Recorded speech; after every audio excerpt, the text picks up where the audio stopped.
Queridos, João capítulo 10, por favor, abram comigo a palavra do Senhor.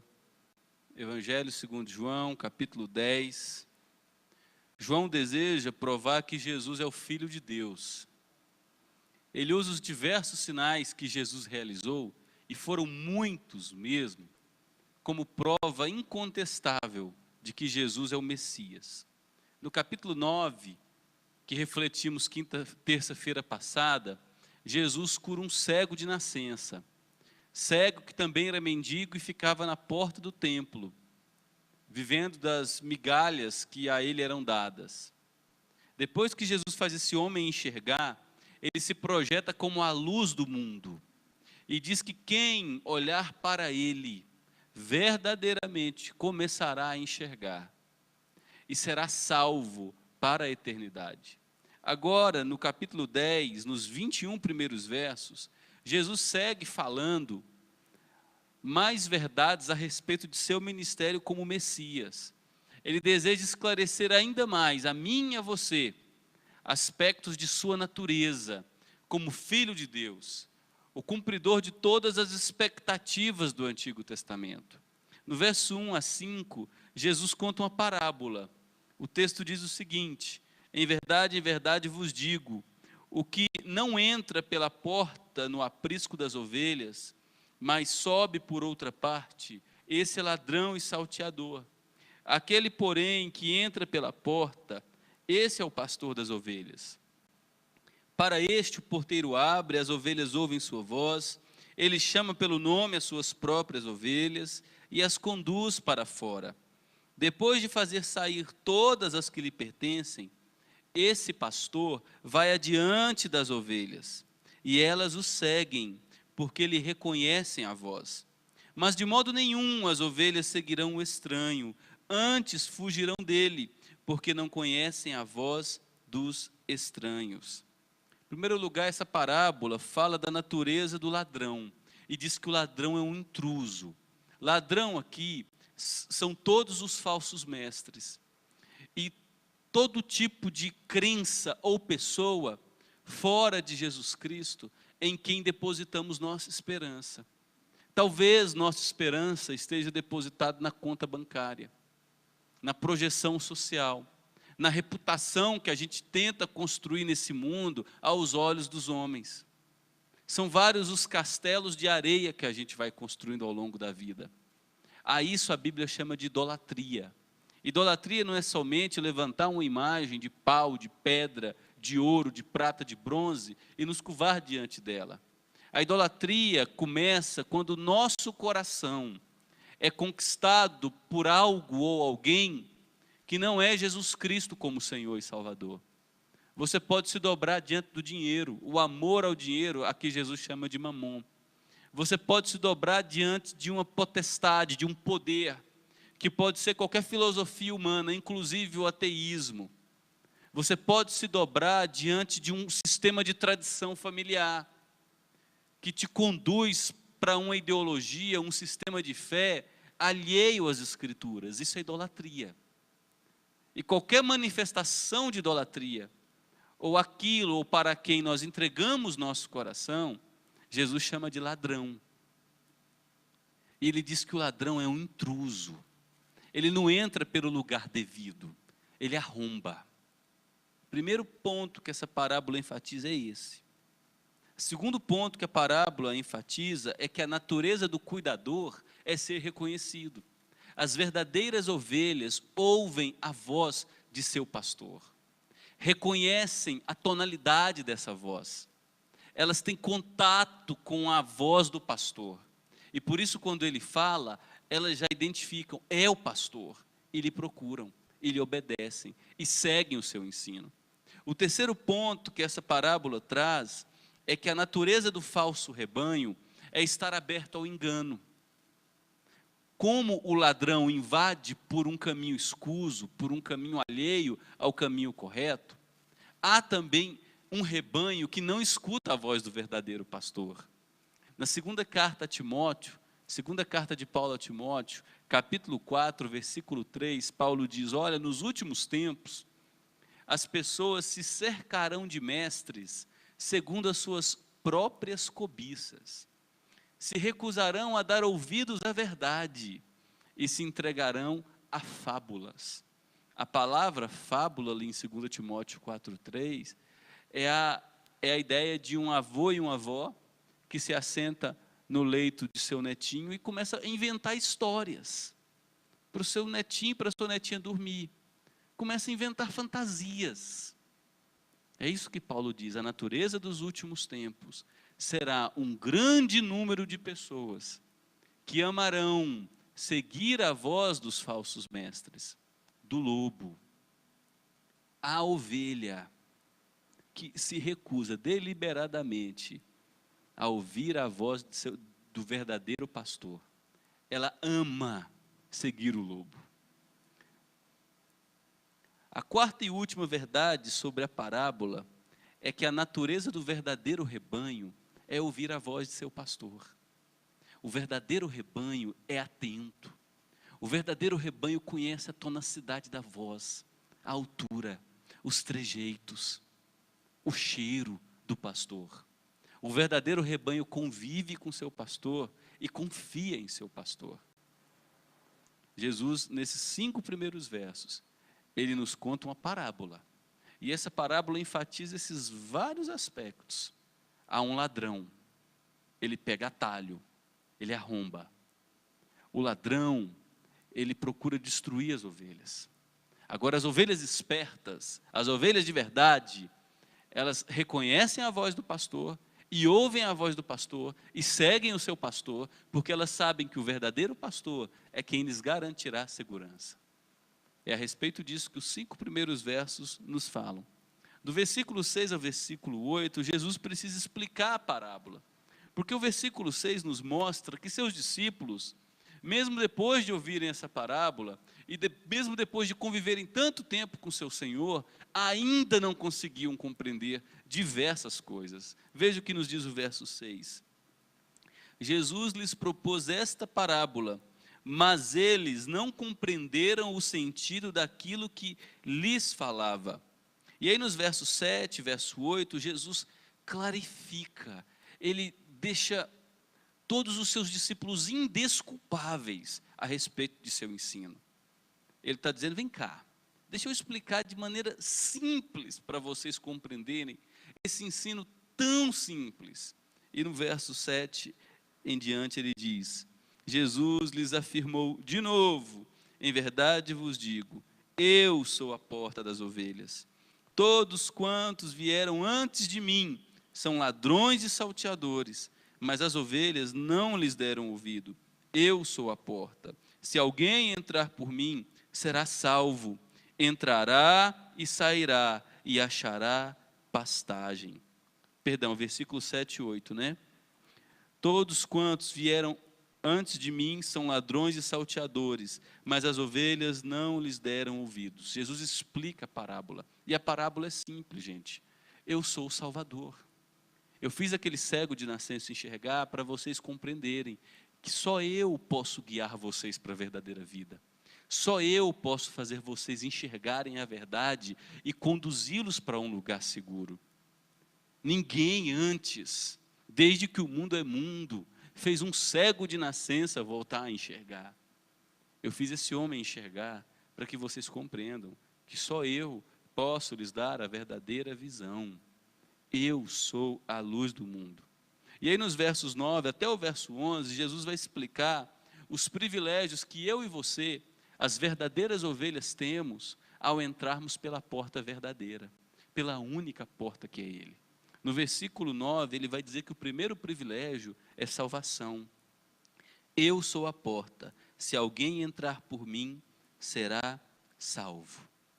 O segundo privilégio que as verdadeiras ovelhas que ouvem a voz do único e verdadeiro pastor têm é de saciedade.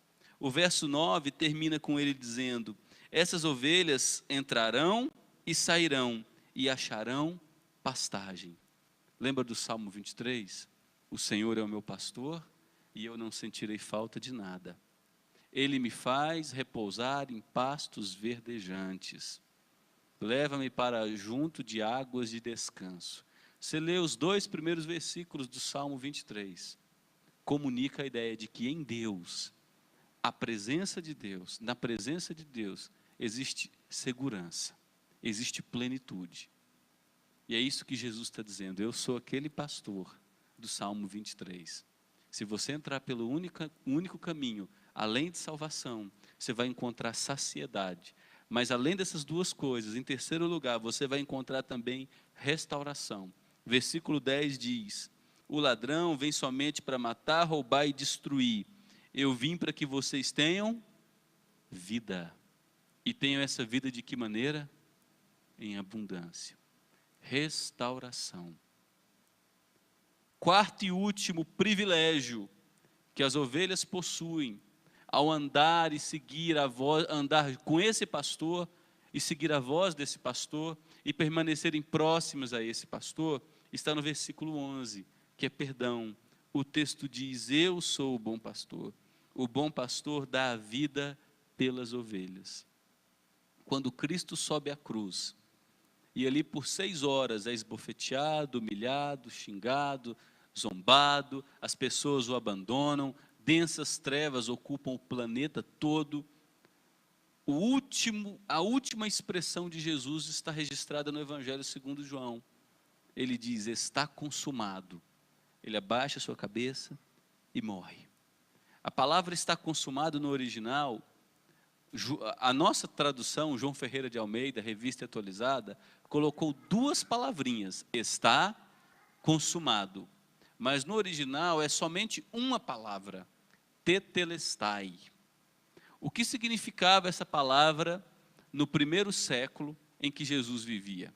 Em cada cidade existiam as feiras ao ar livre, como até hoje existe. Hoje nós tivemos pela manhã a feira de verduras aqui, de pastel, aqui em frente ao estádio Jonas Duarte. Amanhã a feira em outro lugar.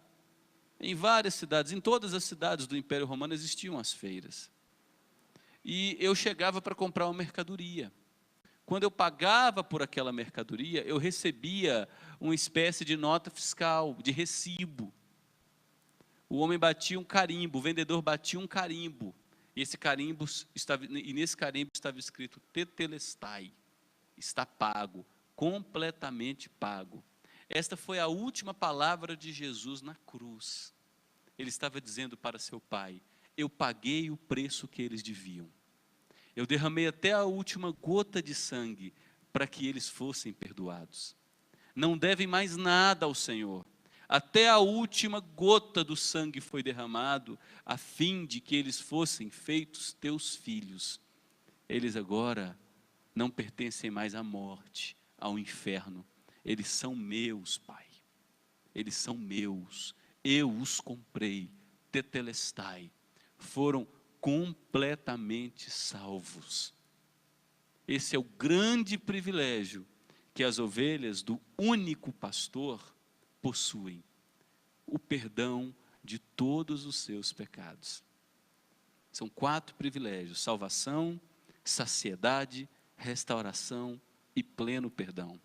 Agora, nos versículos 12 e 13, Jesus ele continua descrevendo a natureza do mercenário, a natureza dos falsos mestres, ou qualquer outra pessoa ou ideologia onde depositamos nossa confiança. Ele diz: o mercenário, e deixa claro que não é pastor, a quem não pertencem as ovelhas. É importante você entender isso. Originalmente, por natureza, as ovelhas não pertencem ao mercenário e ao ladrão. Vê vir o lobo, abandona as ovelhas e foge. Então o lobo as arrebata e dispersa. Esse é o grande problema do mercenário, gente. Quem deposita no lobo, no mercenário, ou em qualquer ideologia humana, além de Jesus Cristo como Senhor e Salvador, quando mais precisar de socorro, será grandemente desapontado. Deus é incriado. Deus é eterno. Deus não tem princípio, não tem meio e não tem fim. Todas as coisas no céu, sobre a terra, visíveis e invisíveis, tronos, soberanias, principados e potestades, Paulo afirma isso categoricamente em Colossenses capítulo 1, foram criadas em Cristo Jesus, por Cristo Jesus, se movimentam em Cristo Jesus, são alimentadas por Cristo Jesus e devem depender de Cristo Jesus. É por isso que em Lucas capítulo 2, depois que Maria é visitada pelo anjo e recebe a notícia de que estava grávida do Messias, ela exulta dizendo: o meu espírito se alegrou em Deus, meu Salvador. Eu preciso de um Salvador, eu preciso de um Redentor, eu preciso de um Libertador. O que Jesus diz aqui é: se além dele, que é o bom pastor, qualquer um de nós depositar sua esperança, quando mais precisar, será grandemente desapontado. Porque o mercenário vê o ladrão vir, o lobo vir, e ele foge. Ele não vai se arriscar por causa das ovelhas. Ele é bandido, ele é explorador. Então cuidado com quem você tem seguido.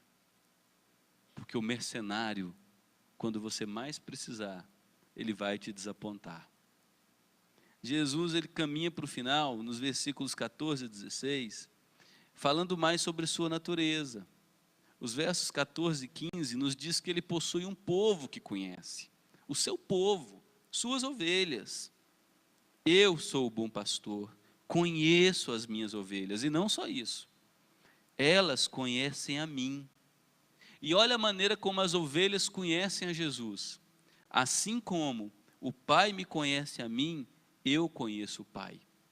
O que Jesus está dizendo é o seguinte: a relação que o meu verdadeiro povo nutre comigo é tão íntima, tão profunda, que se assemelha à relação que a Trindade nutre entre si. O Pai, o Filho e o Espírito Santo. Um único Deus, em 3 pessoas, que gozam de intimidade plena e perfeita um com o outro por toda a eternidade. O que Jesus diz: as minhas ovelhas possuem intimidade parecida comigo. Elas não só me conhecem, mas elas estão em mim e eu estou nelas. Você pode pegar o verdadeiro cristão, pressioná-lo de todo jeito, com o mais denso sofrimento, com a mais severa perseguição, ele não conseguirá abandonar sua expressão de fé e sua confiança em Cristo como o tesouro mais precioso de sua vida. Ele foi conquistado de tal maneira que seu coração está aprisionado em Jesus. As minhas ovelhas me conhecem, assim como eu estou no Pai e o Pai está em mim. Olha que conhecimento íntimo, olha que negócio profundo, belo, enraizado, puro.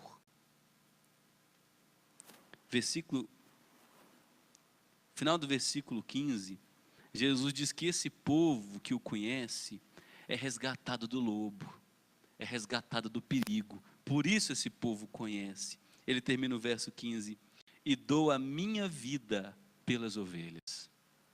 Esse povo me conhece porque eu o salvei, eu o redimi, eu o resgatei da escravidão, da morte e do perigo. Quando o lobo veio, o mercenário fugiu, deixou esse povo para ser morto, mas eu dei minha vida para resgatar esse povo, para restaurar, para proteger, trazer dignidade, dar verdadeira vida e vida em abundância a esse povo. Por fim, Jesus termina no verso 16 dizendo que além desse povo, os judeus a quem ele se dirigia, ele possui um outro povo, que será congregado de toda a face da terra, para todo sempre. Ele diz: ainda tenho outras ovelhas, não deste aprisco. Com isso Jesus quer dizer, eu tenho um outro povo, além do Israel, filho de Abraão, além do povo de sangue, porque os judeus imaginavam que por pertencerem ao judeu, como etnia, eles eram um povo especial. Nunca foram. Os judeus só foram especiais na medida em que depositavam em Jesus sua verdadeira fé e confiança. O verdadeiro israelita, Paulo fala em Gálatas, é aquele que o é pela fé em Cristo Jesus. Quando Jesus morre, ressuscita e fica 40 dias ensinando aos seus discípulos a respeito da natureza do reino dos céus, ele diz: eu vou para o meu Pai, enviarei o Espírito Santo e vocês serão minhas testemunhas em Jerusalém, Judeia, Samaria e até os confins da terra. Isso transpõe barreiras étnicas, culturais, barreiras de cor. A partir do momento em que Deus converte Paulo em Atos capítulo 9, Deus o comissiona para ser o pregador aos gentios. Quem é gentio? É todo aquele que não é judeu. É a respeito dessas ovelhas que Jesus está falando. Aonde meu povo, os judeus, falharam em não proclamar o evangelho para todos os povos, se fecharam como grupo seleto, eu quero dizer que eu vou juntar esse povo. Eu tenho um povo espalhado sobre a face da terra. Eu tenho ovelhas que não são deste aprisco. A mim me convém conduzi-las. Essas ovelhas ouvirão minha voz. Então, ele conclui o versículo 16: haverá um rebanho e um pastor. Quem é esse rebanho, gente? É a Igreja Presbiteriana do Setor Sul? Não somente. É a Assembleia de Deus? Não somente. O rebanho de Jesus é todo aquele, independente de placa denominacional, de geografia, de dia e horário, o adora em espírito e em verdade. Compreendeu pela fé de que só há um Senhor, um pastor, que Ele é bom. Ele é bom porque Ele dá a vida pelas ovelhas, garantindo a elas salvação, restauração, saciedade e perdão. Esse pastor continua com essas ovelhas, mesmo quando elas passam pelo vale da sombra da morte. Ainda que eu ande pelo vale da sombra da morte, não temerei mal algum, porque tu, Senhor, estás comigo. É o pastor que nunca abandona. É a presença do Deus que nunca se distancia de nós. Enquanto as crianças estavam sendo afogadas no rio Nilo, mães chorando, pais desesperados, tendo sido feitos escravos, Deus aparece a Moisés em Êxodo 3 e diz: vai dizer para o meu povo, eu vi a aflição, eu ouvi o clamor, eu conheço o sofrimento e eu vou intervir para salvá-los. Eu sempre estive presente com o meu povo, em todas as situações de dor, de desespero, de abandono, de fome, de morte, de opressão. Eu sou aquele que permanece quando todos saem. É o bom pastor, que está na vida daquele que, independente de prédio e rótulo, deposita nele toda a sua confiança, toda a sua esperança. E quem deposita nesse pastor toda a sua confiança e esperança, quando chegar o dia mau, quando chegar o perigo, não será desapontado. Os versos 17 e 18 concluem esse texto, dizendo que existe um grande amor entre a Trindade. E esse amor é marcado pelo sacrifício. Jesus diz: por isso, veja que é uma conclusão, por isso, como conclusão de tudo que eu falei, o Pai me ama. Por que o Pai ama Jesus? Porque dou a minha vida para a reassumir. O que Jesus está dizendo é: eu tenho uma obra que foi estabelecida na eternidade, de dar a minha vida por um povo, o povo que morreu em pecado. Quando voluntariamente eu me entreguei por esse povo na eternidade, o amor do Pai foi reafirmado por mim. Jesus diz que na eternidade, entre a Trindade, existe uma relação de doação, de entrega um pelo outro e um ao outro. Isso é amor. Amor é você assumir um compromisso, de fazer de tudo para se sacrificar-se pelo outro, dedicar-se ao outro, fazer tudo para o bem-estar do outro. O que Jesus fala é: meu Pai ama um povo, esse povo morreu em pecado, e eu me entrego para resgatar esse povo e voltar a oferecê-lo a meu Pai. Faço isso porque eu amo meu Pai, e porque eu me sacrifico por meu Pai me ama. Olha que receita boa para um casamento de sucesso: doação, entrega, sacrifício pelo bem-estar do outro. Menos eu e mais o outro. Menos para mim e mais para o outro.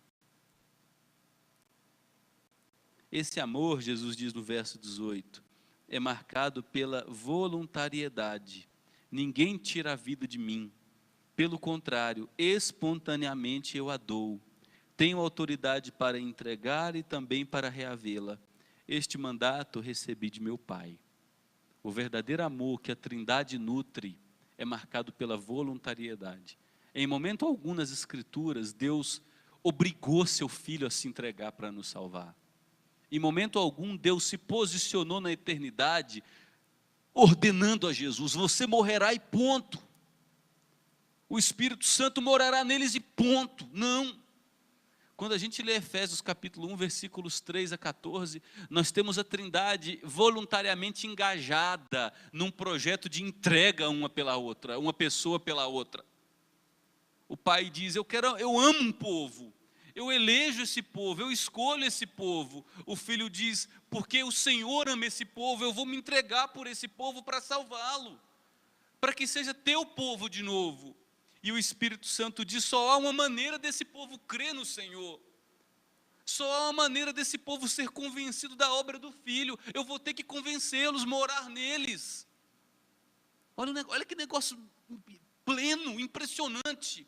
O Espírito Santo, a terceira pessoa da bendita Trindade, que habita por todo o tempo com Deus, Ele está morando em nós. Ele está em nós e ao mesmo tempo Ele está na glória eterna, preenchendo todas as coisas, porque é Deus. Voluntariamente Ele se doa para nos convencer do Evangelho. Ele nos sustenta em nossas fraquezas, e o Espírito Santo vai completar, levar até o final a nossa fé. É por isso que aquele negócio: hoje eu sou salvo, amanhã eu pequei e perdi a salvação, isso não é bíblico. Porque quem começou a obra em nós foi Deus, e quem vai terminar a obra em nós é Deus, e a obra que Deus começou não será frustrada. O Espírito Santo é poderoso para guardar o depósito de Deus que somos nós até o dia final. Paulo fala isso em Filipenses capítulo 1, versículo 6. A Trindade nos ama, se entrega uma pessoa após outra para nos resgatar, nos convencer e levar nossa salvação até o fim. Que belo isso! Como é que a gente pode aplicar tudo isso? Em primeiro lugar, coloque toda a sua esperança em Jesus como Cristo. Jesus é o cumprimento de toda a vontade de Deus. Só depositando, colocando nele toda a sua esperança, você será perdoado, salvo, restaurado e saciado. Só em Cristo. Em nenhum outro nome, debaixo do céu, há esperança ou há salvação. Só em Jesus Cristo. Por implicação, eu quero dizer o seguinte: a tua conta bancária não pode resolver o maior dos teus problemas, que é o problema do pecado. Uma vida desenfreada na promiscuidade pode te dar o prazer daquele momento, mas a saciedade para a eternidade só Jesus Cristo pode trazer. Coloque em Jesus toda a sua esperança. Não há outro nome pelo qual importa que sejamos salvos. Segunda aplicação que eu trago e tiro de tudo isso que nós refletimos: procure ter seus olhos abertos. Você, minha irmã, amigo e amiga que nos visita nessa noite,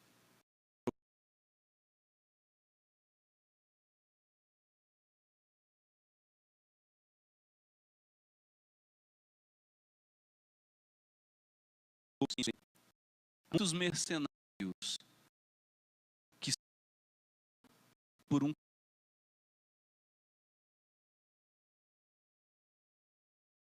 estão te levando. Você está cego. O mercenário, gente, ele se veste em pele de cordeiro. O mercenário tem voz de pastor, tem trejeito de pastor. O mercenário tem fala de pastor, se parece com o verdadeiro pastor. Estou falando de Jesus, viu, gente? Quando eu faço a comparação de que o mercenário tem voz de pastor, não é minha voz, não, é a voz de Jesus Cristo. Todo mercenário, ele quer simular a esperança que a gente encontra só em Deus, que é o pastor.